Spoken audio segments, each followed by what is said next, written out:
Good evening, baseball fans, and we are here in the Houston Astros franchise, and this is not going to be a broadcast, this is not going to be a highlights video, this is going to be something different because we are at the All-Star game, which means we are at the mid-season point of the season, so I'm going to do like a insider, like inside the clubhouse type thing where I'm going to show you guys basically how everyone's doing at this point in the season, kind of like a league update. So the first thing we're going to do is we're going to look at these standings. And as you can see right there, we are sitting in first place with a comfortable 4-game lead. We haven't been playing our best baseball coming in to the All-Star break. We're 56-39, and there you can see we're only on a 1-game win streak because we're 3-7 in our last 10.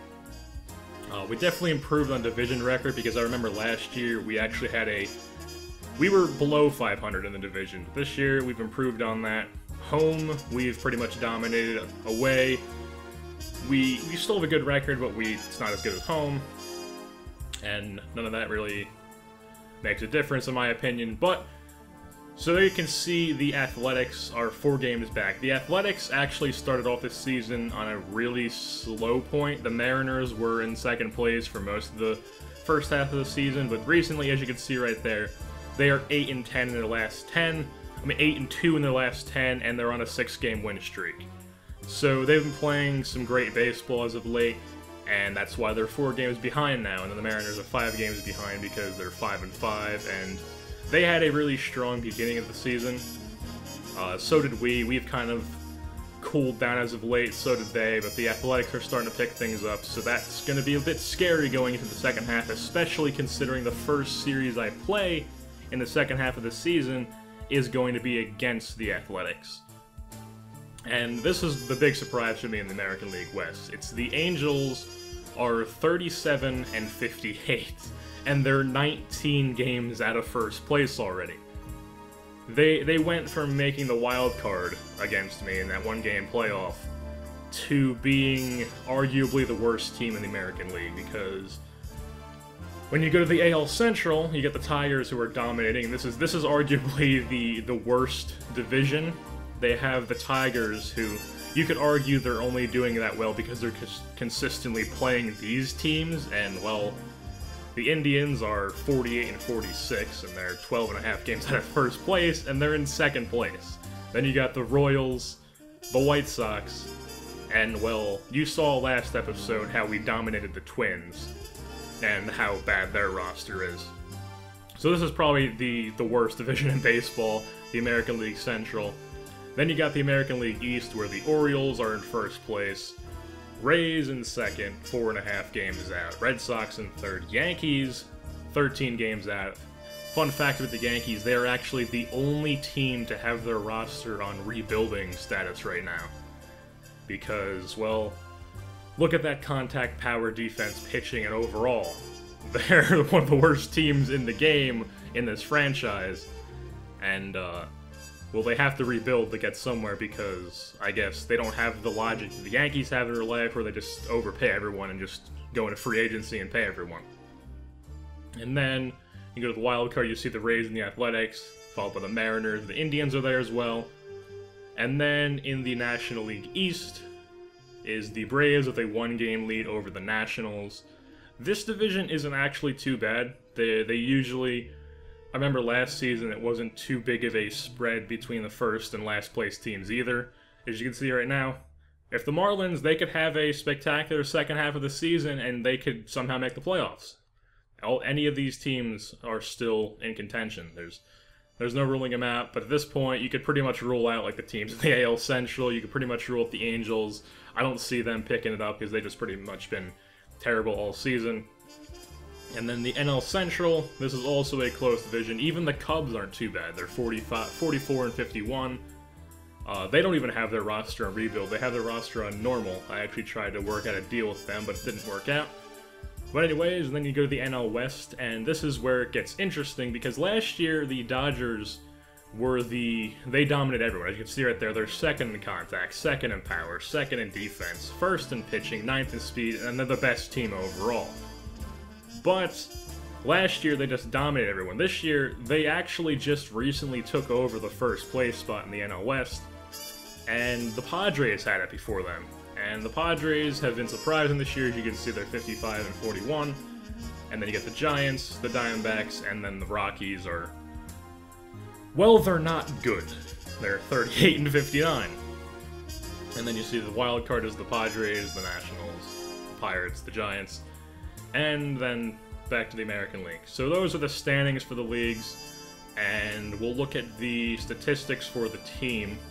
As you can see right there, played the most games for me is Chris Carter. He's currently on a hot streak. He's picked it up as of late. Just because he's the DH, he plays the most games. And then leading my team in average is Kendrys Morales, and as you can see right there, where it shows everyone is cold or hot or rookie, he is on the DL. And he was, I believe when he went on the DL, he was still second in the American League for average. And I don't think he's actually in the league leaders anymore because he's injured. So that's kind of a bummer. He's actually out for 1 to 2 months with a shoulder separation. So that was a pretty big bummer for me because he's a big part of my team. And then you also see second person on my team for average. It used to be Springer, but he's hit a cold streak as of late. And Mike Zunino is 287 because Mike Zunino is off the DL. He's only played 30 games, you can see, because he went on the DL early in the season, and that's what we traded for Gaddis because we could get him, and Gaddis had a decent streak.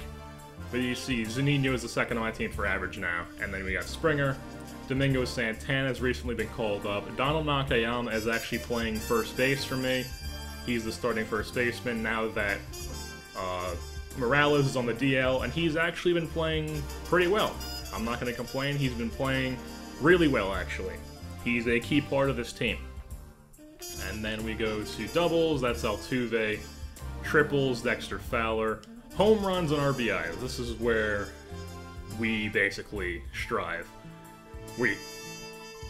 Thrive, that's the word, thrive. We thrive. We've got 16 home runs, 51 RBIs for Carter, 15 and 45 for Morales before we went on the DL, 14 and 41 for Gaddis, 13 and 45 for Springer, 10 and 40 for Frazier. Even Fowler's not doing too bad. I expected him to be doing a lot more because he did just sign that big contract for me in the season. He hasn't had exactly the best season I would like him to have, but he's doing well. And then Nakayama, he just recently starting, and he's already got 7 home runs and 24 RBIs, so can't complain. Then you got stolen bases. You got Jose Altuve leading the team in stolen bases, then we got Fowler, then we got Springer. Springer has 10 stolen bases, and he still hasn't been caught stealing. I wish that the games I simmed, they would send him more, because whenever I play with him, I send him all the time, and he gets in there all the time, as you can see, because he's never been caught. So I'm just hoping that, well, I wish that the sim, when I sim the games, they would actually send him more, because he could be in the league leading for stolen bases. And then Ortega has took over in left field, and he has 7 stolen bases. I will go to my actual roster in a bit and show you guys that. And then we'll go strikeouts. That's disappointing. We're at the All-Star break, and Chris Carter has already struck out 120 times. I mean, it's realistic because it's Chris Carter, but it's disappointing. And then we got Fowler and Springer, those who I expected to be in second and third. You can flip them back and forth. You can put Springer here and Fowler there, but Springer has a strikeout problem. He's cut down on it from last season. And then Fowler is he just has a disappointing season. I don't really know what's happened to him, but he hasn't really done the best for me. He's hitting decently. He's picked it up as of late, but he didn't really start out too well. Now we go to pitchers, and there you see the most games pitched is Mike Foltynewicz, and he's currently injured. He just has a bruised forehead because I played a game and he basically got a ball hit right back at him and it drilled him right in the face. And apparently the pitchers who pitch for me have titanium skulls because that happened to Bauer last season. He wasn't injured at all, and now it happened to Foltynewicz, and he's only out for 1 to 6 days. And then we got Jesse Crane. Leading the team in wins is we have 10-3 Jared Cozart, and 10-5 Mark Appel, 7-5 Julio Teheran, 7-3 Mike Foltynewicz. He's actually my middle reliever right now. And then Oberholzer is 6-7. He's actually my 5th starter right now. And then we've got Wood at 4 and 4. He's my 4th starter. For quality starts, you'll see that Alex White, he has 10 quality starts. He's actually a middle reliever for me right now because he's 4-9 in the season. He had a really good start to the season, but he kind of sucked it up towards the second half of the first half of the season, if that makes any sense. So he got out of the rotation, now he's a reliever for me. And we go to saves, we got Jesse Crane with 29. As you can see right there, he's already blown 5, which is way more than he did, I'm pretty sure. That's way more than he did all of last season, so that's kind of disappointing. And then we have the holds category where Valdez and K-Rod have been shutting things down, pitching the 8th inning. I kind of alternate them for pitching the 8th inning. Valdez, I believe, still has the highest ERA on my team. Let me go to lowest ERA. Yeah, Valdez has the lowest ERA on my team, then K-Rod, then Cozart, then Clemens, then Appel, then Fultonowitz, then Butler. And the highest ERA is actually Alex White, so that's pretty much why he lost his job in the starting rotation, because he hasn't been pitching well. And here we go to the who's hot and who's not. We've got Chris Carter is hot currently. In the last 10 games, he's batting .316 with 4 home runs and 9 RBIs. Like I said, he's picked it up because at one point in this season, he was hitting below the Mendoza line. He was batting like 180 something. So that was not the Carter that I'm used to. And this is very disappointing because George Springer was absolutely dominating the league in the first half for the majority. But it just seems like over the last 20 or so games, he hasn't performed.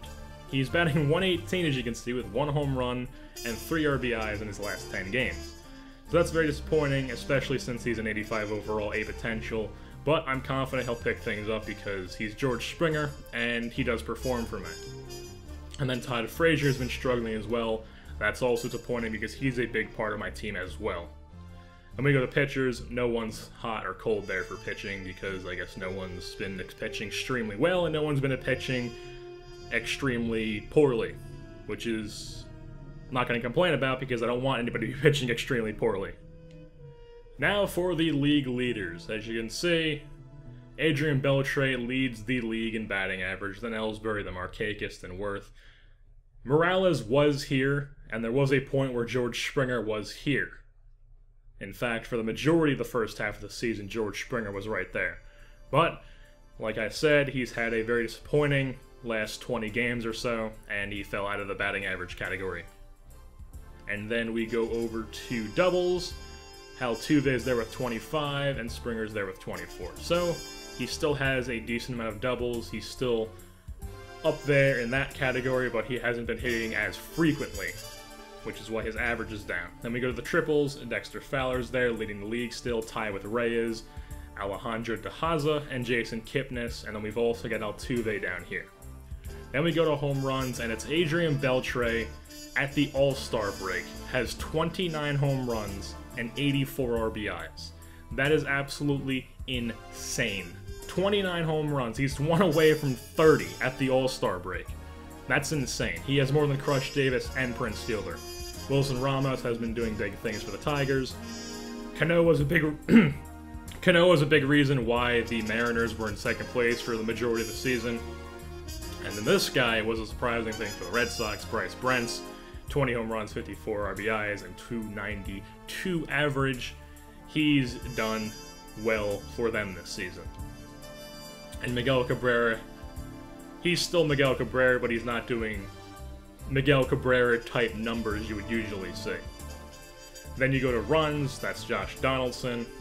Stolen bases was Altuve, but I guess he just hasn't been getting on base as much lately because he's only hitting $249. And Ellsbury overtook him because Ellsbury's batting .316, meaning he's getting on base more and he's stealing more, and he's leading the league. It was Altuve, like I said, but that's no longer. And Brett Gardner is a Mariner? I did not realize that. They must have been resting him when I played them pretty much every time I played them, because I don't remember him being in left field when I played the Mariners. And then Dexter Fowler's here with 15 as well, so he's been doing well in that category as well. So 15, you can't really put that down. and then you go to, let's see what else. We've got wins. Leading the league in wins is Chris Tillman. He's 14-3 on the season, which is absolutely insane. 14-3 at the All-Star break. Then you got Justin Verlander, and this is a big reason why the A's are starting to come back. Dan Straley and Scott Kazmir are pitching insanely well for the A's. Mark Appel and Jared Kozart are pitching insanely well for me. And then you go to losses. Rick Porcello has finally lost the game. You guys saw that when I did that one highlight video, he didn't lose a game, and he didn't even lose that game because they took him out before they gave up any runs. Then the saves is Fernando Rodney. Jesse Crane's right here with 29. And then ERA is Chris Tillman. There you see Kozart and Appel are down here, respectively at 2.83 and 2.90. Now this is where I'm going to go into my actual roster and show you guys an update on this. As you can see right there, I have a lot of starting pitchers in the majors because when I go to my pitching rotation, you'll see Kozart, Teheran, Wood, Appel, and Oberholtz are the top 5 starters. And then we've got Eddie Butler, who's a starting pitcher. I put him in long relief. Then you got Paul Clemens, who's a starting pitcher. He's a middle reliever for me. Foltynewicz is a starting pitcher, but I want him to be my closer of the future. He throws 101. I don't want that to be diminished because he's starting. And then Alex White is just there because he's still a decent pitcher. He's still a good pitcher. I just don't want to put him in the minors, and I want him to be in the bullpen for me. So he's middle relief. And then we've got my only 2 actual relievers, which the only actual reliever I have in the big leagues is Raul Valdez. These K-Rod and Jesse Crane are both listed as closers, so the only actual relief pitcher I have in the bigs is Raul Valdez. And also for pitching, one update you want to see is Evan Moyer. This man was my first overall pick in 2014. He was the first overall pick in the entire first-year player draft, and he is 1-11 with an 8.44 ERA. He's only a 56 overall, which is... I mean, look at those stats. Look at those attributes. He's got decent stamina for a guy who just got drafted. He's got decent velocity, decent break, decent control, but he can't do anything with that when he has those through 9 stats, like the hits through 9, Ks through 9, walks per 9, home runs per 9. His clutch is awful. He can't perform. He's 1-11 with an 8.44 ERA. He started 19 games. That's just, it's extremely disappointing. He has a over 2 whip, which is not good, even in the slightest.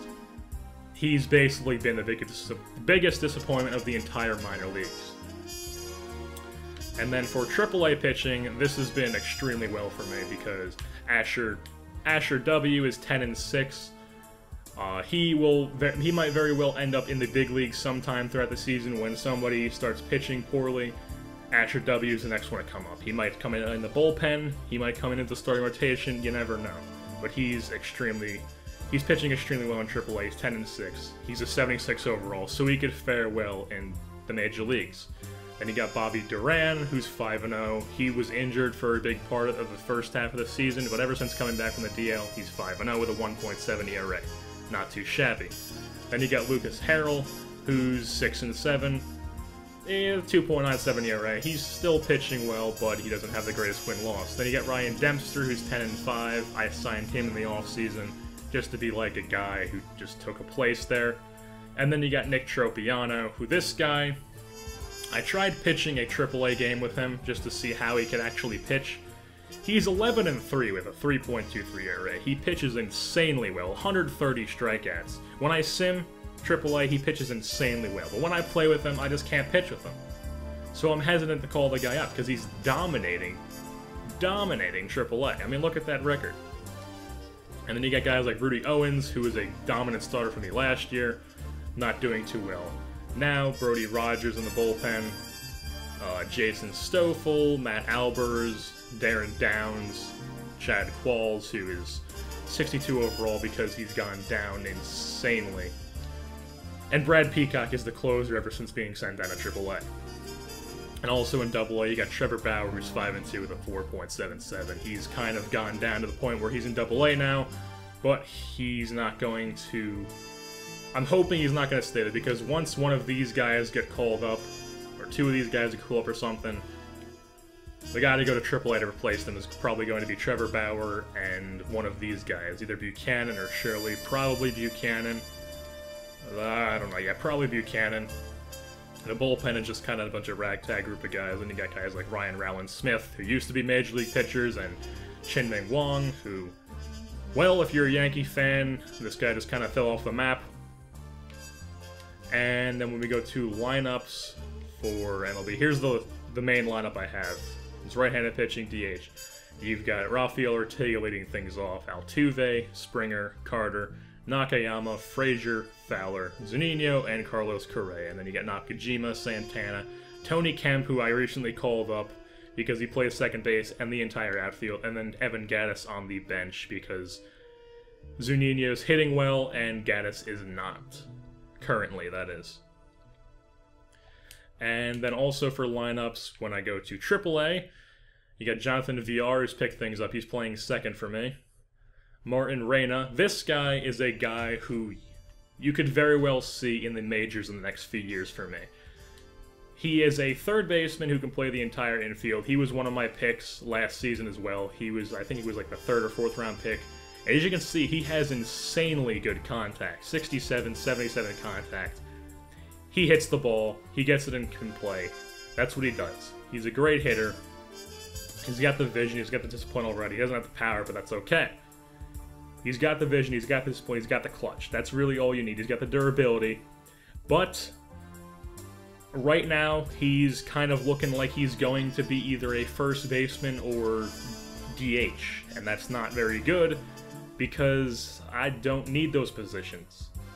Martin Reyna needs to improve his fielding and his arm strength, and maybe he could somehow work his way up into, like, second base. Maybe Altuve can play third somehow, or maybe he can play third if he improves his arm strength, because I don't want a 42 fielding, 50 arm strength third baseman.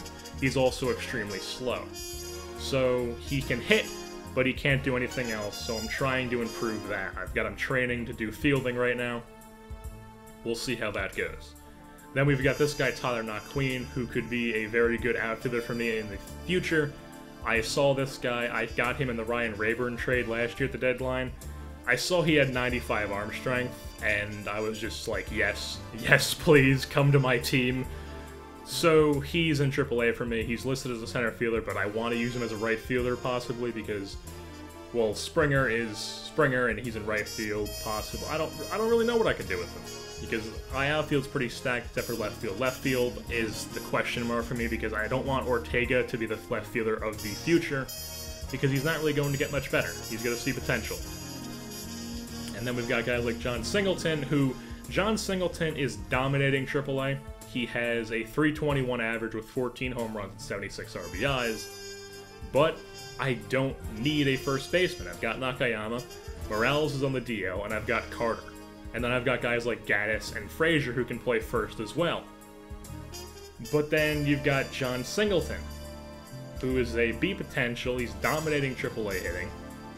And he's just stuck there. He's just there. There's nowhere to put him. Then you got like guys like Marwin Gonzalez. Alex Presley will probably get called up. He was with the majors for like pretty much all last season. He's going to get called up at some point.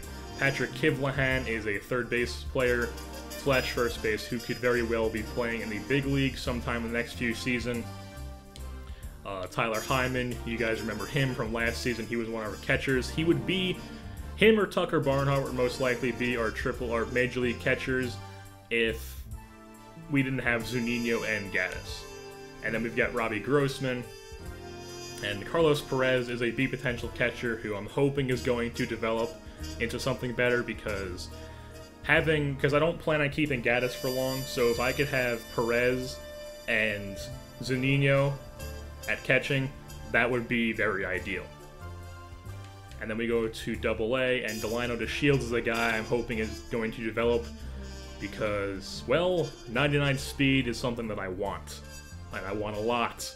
And then we've got guys like Preston Tucker, decent hitter, not really going to develop too much. Leo Harris, he could develop a bit more. He's got to be potential. I'm hoping he does. Nolan Fontana, He's a shortstop I'm hoping develops because he could be like a platoon short and second guy who kind of could call up in the next few years. Tucker Barnhart is only in AAA. You guys saw he was in the majors. He's a very solid defensive catcher. I like the guy. He performed for me when he was in the majors. So he's only in AA, so he gets playing time. I want him to keep getting playing time. I want him to hopefully move that potential up to a B if he keeps performing. And then we've got guys like James Jones, who I picked up in the offseason. You guys should know who James Jones is. He's the starting center fielder for the Mariners in real life. And then we've got Scott Hayashi, who is starting because we've got a bunch of injuries. We'll go to the disabled list, and we've got Mike Foltynewicz. You saw he has bruised forehead. Mitch Haniger is on the 15-day DL with an inflamed hip. He's usually my left fielder in AAA because he could very well be our starting left fielder next year if he does improve. Because look at those stats, he's already Major League ready in my opinion. I just don't want to call him up quite yet. Then we've got Kendrys Morales with a shoulder separation. And this guy is a good third baseman who could, if he does improve a bit more, he could very well be a third baseman in the future, but he's fractured his leg. He's in AA right now. Matt Duffy. He's a solid player. He performs usually for me in AA. Not too much this season though, because he did hit 217. That's not the greatest of stats. And that pretty much does it for this inside the clubhouse type thing. I know it's been pretty long. It's like 20-something minutes, something like that.